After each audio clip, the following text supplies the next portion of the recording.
Okay, we're going to go from the how to paint to why do we paint. Okay, so we're going to take a photo of our face, and I'll show you how to do that later. And just like the circle painting, you're going to fill it in. You're going to do flat colors, you can do stay inside the lines and all that. But this time, you're choosing colors that go well together. All right, you still need to paint different colors on every square. So in this one, there are no repeated colors. I know that color might look a lot like that color, but they are, if you get careful, look at them, they are different colors. And those are different colors in the back as well. Same with this. This is several different colors. And, uh, and you get to choose the colors. And you also want to think about what do they communicate. So what is maybe, and I like to call this the enduring idea or the bigger idea. And to me, like I said, this is years and years of study can be set into the meaning of behind art. But art can be more than what you see. Not just in this case where these trees make a person's face, but more importantly, I think, is how we take the way these colors work together. The colors are just a tool, all right, to give a bigger, enduring idea. So we talked about all the colors going together to make black, and the primary colors and the secondary colors, and we know about value, hue, or the color wheel, and then chroma, or this case is saturation from light to dark. I don't know if I've talked about this yet, but there's a warm side of and a cool side, which a lot of you knew that already. Do you remember the word for opposite on the color wheel? The answer is complementary. So this blue, kind of this yellow green, sorry, and purple are opposite on the color wheel. We call those light colors. And this personal way you mix this one is add white to everything. Some of my students love to make, maybe some of you on your painting, let's mix it with white, Tried everything mixing with white. Or doing its complementary color will make it darker, or even using black will make a shade. Okay. 3D color together is a kind of interesting thing. That's called analogous. But today I really want to look at, now that I know all those different types of colors, what is it saying, right? So people have looked at these colors, over and over again, and there are certain ideas, bigger ideas, emotions, or that we associate with separate colors. This is a small list. There is a big list. In your Google Classroom reference thing is a list of what I like to call enduring ideas, like hopeful or dynamic or free or peaceful or athletic or cozy or helpful or deep or safe. Those are all. And then if you look at this, someone has divided them up on the color wheel. So red is power and aggression and passion, and blue is peaceful and loyal and trustworthy, and orange is energy, and purple is royalty, and so forth. And this happens all the time. People consciously do it in architecture and, of course, paintings. But we see, in advertisement, we see this stuff all the time. Here's a good example.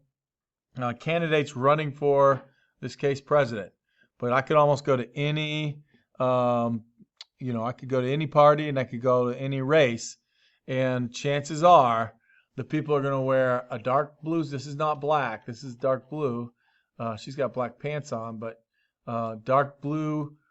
He's got black, I guess. Red, blue, red. Maybe that's why Bernie didn't win. What are they trying to communicate? Well, in this case, he's trying to communicate power and passion. All three of them, power and passion. And imagine if someone wore this to a presidential campaign, right? No one would take him seriously. It doesn't matter how good a candidate is and how wonderful his ideas are. If he wore a yellow suit, that's crazy. This guy would be great. He's got energy, sunshine, warmth. So he's got those yellows and the orange tie and a yellow jacket. That says happiness, right? This guy is going to be on like Nickelodeon and having fun family activities, right? He's the announcer for that. Like, God, boys and girls, come around. We're going to do this great fun thing. So that's where he stands. Not a good candidate. And so we just put that kind of reference into things. This is not a real family. They're actors. They were probably didn't even know each other the day before, but they came to the shoot. And the people that were running the shoot gave them the swimsuits so that they would be the right color. We got red, yellow, and blue, right? Primary colors. We don't want people to think hard about this.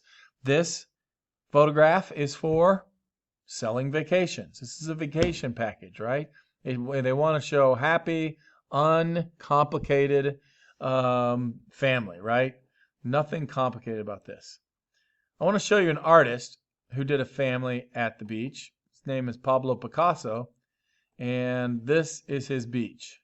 And it's kind of funny to me that this was called Picasso's Blue Period. A lot of sad things happened during this time. His girlfriend died. He didn't have money. His dad told him not to go to Paris, but he did. And he really wasn't making it an artist. And it's probably the only time in his life he really struggled. And he painted these sad paintings with mostly blues and grays and dark colors. And so people started calling it the Blue Period. If you look carefully, though, he didn't just use blue, right? The dad is wearing green. The son is wearing like orange. The sand is yellow. It's just very, very low saturation and low value. So it comes across sad and depressing, right? Now, after a while, his paintings got really popular. And now, he did do this style where he stretches the head and the arms and stuff like that. Kind of ignore that, but look at the colors. But was Picasso feeling happier here? Yes. He was much happier at this time in his life than he was when he's doing the Blue Period. And movies know this, and they often put down these ideas in color. They try to manipulate how we feel in color. So here's Aladdin. And if you know anything about this story, this is where he's trying to look luxurious. This is where he's trying to look rich and mysterious and romantic, right? So you got these orange colors, these purple colors. They're close together on the, they're close to each other on the color wheel, and it portrays that emotion. This is from the movie The Truman Show, and not many of my students have seen this show. However, this guy lives kind of a lie his whole life. Didn't even realize that he was like on TV all the time. So they the producers of this movie created this blue scene as he finds out the truth, because serenity, trustworthiness, inviting, right? He's discovered that these clouds he saw all his life were actually just this wall that reflected, he wasn't in a world, he was just in a small world. And so he's finding the truth out. And they use blue to do that. Some of you know The Wizard of Oz, right? That green of the Emerald City is natural, and it's stable, it's prosperous. Like, that's their goal. We want to go to that place. Yeah, the Yellow Brick Road is a little anxious, but it leads us to that emerald green city.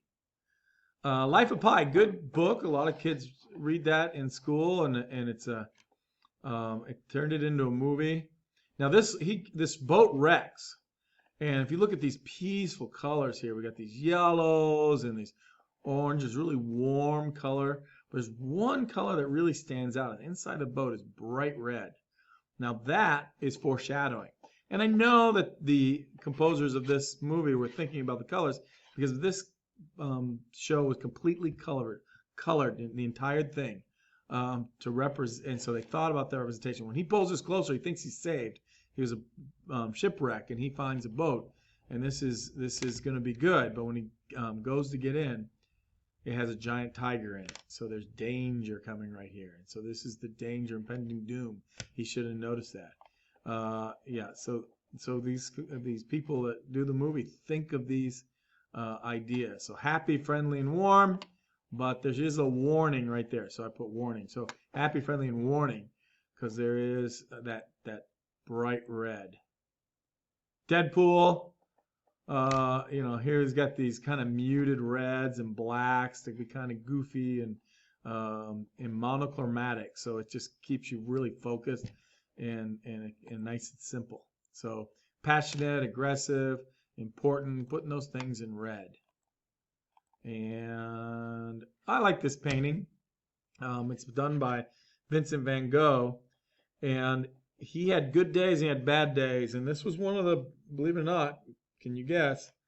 It's one of the bad days. You get these birds flying up, but more importantly, you have blue and kind of a yellow orange, and that's just slightly off of complementary, which would look good together. The orange, he just went into the yellow, and we call that in art a clash. And he's giving us that feeling of to clash and make us feel anxiety. So what I want you to do is start thinking about what bigger ideas that you have. I'm going to be asking you eventually to write that down and describe your bigger idea. And also, how are you limiting the colors? Are you doing blues and yellows? Are you doing blues and oranges? Are you trying to stay within a certain color? You see in the front, foreground, and background different, but you decide.